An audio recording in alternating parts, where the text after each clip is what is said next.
Welcome to the new episode of my channel. আমি মৈনাক আর আপনারা দেখছেন মৈনাক এক্সপ্লেন্ড ইউটিউব চ্যানেল। তো সকলকে আরও একবার ঈদ মুবারক। সবার ঈদ কেমন কেটেছে ডেফিনেটলি কমেন্ট করে জানাতে পারো, এবং মৈনাক এক্সপ্লেন্ড চ্যানেলের পক্ষ থেকে প্রত্যেককে ঈদ উল আজহার অনেক অনেক শুভেচ্ছা।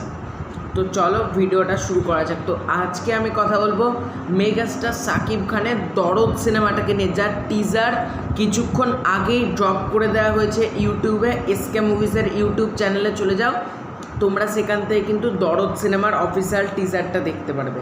তো আমি টিজারটা 3-4 বার দেখলাম। কেমন লাগলো আমার টিজারটা এক কথায় একটা গুজবাম্পস ভরা টিজার হয়েছে।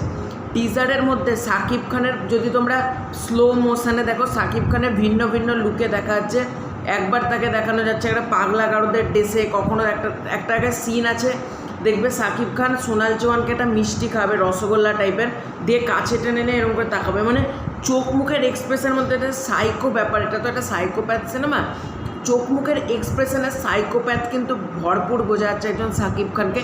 এবং টিজারের মধ্যে আমরা পায়েল সরকারকে দেখতে পাই, রাহুল দেবকে দেখতে পাই, বিশ্বজিৎ চক্রবর্তীকে দেখতে পাই, রাজেশ শর্মাকে দেখতে পাই, ইমটুর আর্টিস্টকে দেখতে পাই। প্রত্যেককে কিন্তু মানে প্রথমবারে তিনটে করে 3টে ক্যারেক্টার, 6টা ক্যারেক্টারকে মোট টিজারে রিভিল করে দেওয়া হয়েছে।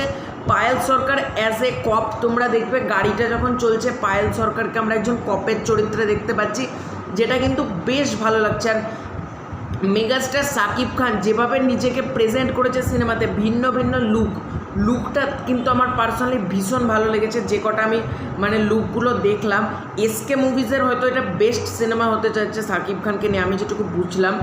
আর যখন লাস্টে সাকিব খানের আমি তাহলে জিতে গেছি,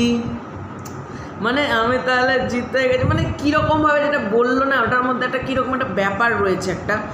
আর ফার্স্টে দিয়ে আমার বলছে দুলু মিয়ার ক্যারেক্টারটা যেভাবে মানে এস্টাবলিশড হয়েছে, কীরকম ক্যারেক্টার আমি ঠিক বুঝতে পারছি না। অনন্য মামুন বলেছিল যতক্ষণ না দরদ সিনেমা শেষ হবে ততক্ষণ বোঝা যাবে না কিন্তু দরদ সিনেমার আসলে গল্পটা কী হতে চাইলো। আর সেরকমই হচ্ছে দরদ সিনেমার কিন্তু গল্প খুব শুনছি নাকি খুব স্ট্রং হবে। দরদ সিনেমার মেন মানে পোটেন্সিয়াল হলো দরদ সিনেমার গল্প, যে গল্পটা কিন্তু বলে ভীষণ স্ট্রং হবে। তো দেখা যাক কীরকম হয় সিনেমাটা। আমার কিন্তু টিজারটা পার্সোনালি ভীষণ ভালো লেগেছে। তোমরা কারা কারা টিজারটা দেখেছো ডেফিনেটলি কমেন্ট করে জানতে পারো। না দেখে থাকলে এসকে মুভিজের অফিসিয়াল ইউটিউব চ্যানেলে চলে যাও, তোমরা এসকে মুভিজের ইউটিউব চ্যানেল থেকে কিন্তু দরদ সিনেমার টিজারটা দেখতে পারবে। তো এটাই ছিল আজকের ভিডিওটা ভালো লাগলে লাইক করো, চ্যানেলে নতুন হয়ে থাকলে চ্যানেলটা সাবস্ক্রাইব করো। খুব শীঘ্রই দেখা হচ্ছে একটা ইন্টারেস্টিং ভিডিওতে, ততক্ষণ বাই বাই।